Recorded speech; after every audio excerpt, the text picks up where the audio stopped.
আপনাদের একটা জিনিস দেখাই, এটা হচ্ছে ড্রাগন ফল। ড্রাগন ফলটা এমন পাকছে, মানে অতিরিক্ত পাইকে গেছে। পাইকে যাওয়ার ফলে ড্রাগন ফলটা মাঝখান দিয়ে কয়েকটা ভাগ হয়ে গেছে, টুকরো হয়ে গেছে, ফাইটা গেছে। এই যে আরেকটা, এটাও ফাইটা গেছে। ড্রাগন ফল অতিরিক্ত পাকলে, এটা সময় মতো যদি না পারা হয়, তাহলে ড্রাগন ফলটা অতিরিক্ত পাকার পরে মাঝখান দিয়ে ড্রাগন ফলগুলো ফাইটা যায়। এটা দেখতে অসুন্দর হলেও এই ফাটা ফলগুলো খাইতে খুব টেস্টি হয়, খুব সুস্বাদু এবং মজা হয় এবং প্রচণ্ড পরিমাণ মিষ্টি হয়, যেহেতু এগুলো প্রাকৃতিকভাবে গাছের মধ্যে পাইকা ফাটছে।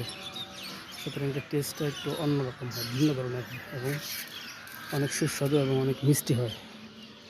এই যে এটাও পাকার পথে, মানে পাইকে গেছে, ফাটার পথে। এই যে মাঝখান দিয়ে প্রায় চৌচির হয়ে গেছে। এটা আজকের দিন রেখে দিলে পুরোটা ফল ফাইটে যাবে মাঝখান দিয়ে। তা আজকে আর রাখা যাবে না, আজকে পেরে ফেলবো ড্রাগন ফল।